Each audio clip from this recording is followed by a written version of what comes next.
Well, we got another 4-4-2 for you, but something's a little off on this one. Let's jump in and take a look. This one is called the 4-4-2 BFC, yet I don't see a 4-4-2. I see obviously a 4-2-4. I mean, if you want to count these as the 4, but that doesn't really make a lot of sense to me. So basically, it looks like a 4-2-4. BFC, I don't know. No description, no images from this. Kind of just one of those interesting names that I took a look at and was kind of surprised at the 4-2-4. But I'm also not really sure how this is going to go. We've got wide target forwards on the side with target forwards in the center. It'll be interesting. So let's just jump in and see what happens with our three teams in a holiday sim of Liverpool and Aston Villa in the Premier League and our championship side of Ipswich Town. So let's just dive in and see what happened. Well, I will tell you, I've already looked at the medical centers for both teams. Liverpool missing Salah for 6 months or so. Aston Villa missing Tyrone Mings and Buendia for 10 months. But still, this is kind of woeful. Liverpool domestic cup run, well, I mean, they get to the Carabao Cup final, beating Nottingham Forest 3-1. Unfortunately, they only get to the FA Cup quarterfinals, losing to Chelsea 5-1.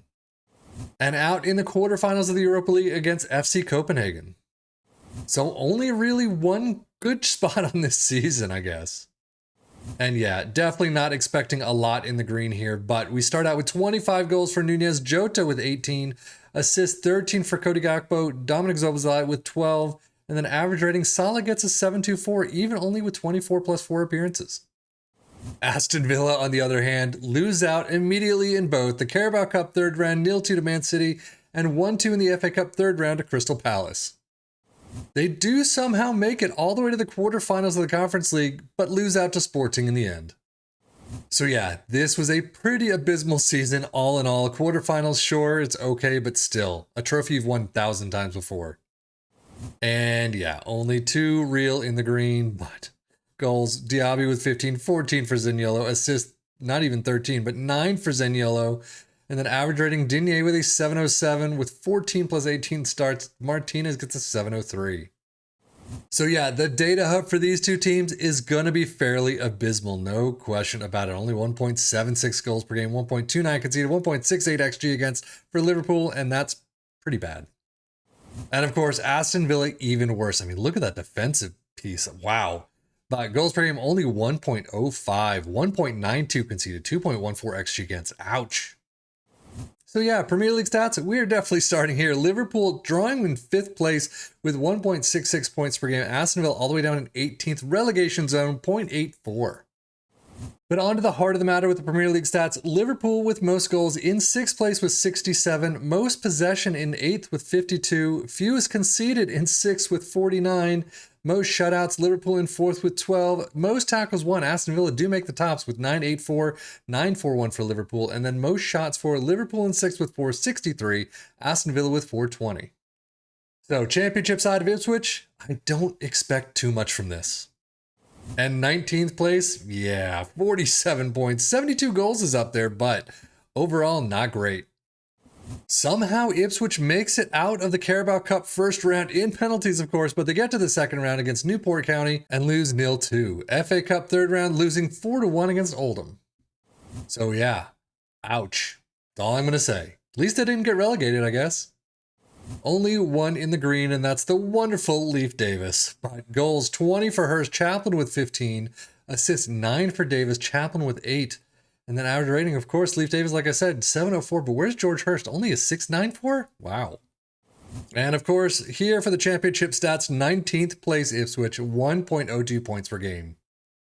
And sadly, the only other place they show up in this entire list is most tackles won with 1139. So yeah, let's quickly make it through the tactic and see how it goes. But we start out with a sweeper keeper in defend, fullbacks on the left and the right in support with ball-playing defenders in defend. In the center spots, deep-lying playmaker in defend next to a DM in support. And again, 2 wide target forwards, both had that mark-specific position. It is that DR-DL combo as usual. And then 2 target forwards in attack up front. There's a slight change, tackle harder on the right, not on the left. So very attacking mentality. In possession attacking is wide. Focus play down the left and the right, passing directness is shorter, tempo is higher, whip crosses, hit early crosses, dribble less, and be more expressive. In transition, counter press, counter, distribute quickly, distribute to the target forwards, and take long kicks. And then out of possession, a high press line of engagement. Oh my God, that is huge. Much lower defensive line. Trigger press much more often. Prevent your goalkeeper distribution. Get stuck in. Step up more. Trap outside and stop the crosses. So now overall, how did it do for our three teams? I mean, definitely not good at all. I'm not going to say that this was a real life tactic that someone tried to implement in their team. I don't know anything about it. It seems like it might have been a joke, or maybe it was created for their specific team because they had these players that this is all they could play. But here, yeah, it did not work at all. I'd be very interested to know what team they used it on and how it worked for them. But I mean, again, it could have just been, hey, I got this idea. Let's throw it up on the Steam Workshop and see who actually bites. Well, we bit and it failed miserably, I'm sorry to say. Liverpool, 6th place. Sure, I'll take it. But with this tactic, at least, Aston Villa all the way down in 19th. That hurts. So have you tried it? Let us know if so and how it worked for you in the comments below. But here, it did not work very well at all. But that's it for me, Sevian FM, for the Football Manager blog channel, saying thank you as always for watching. Take care and enjoy.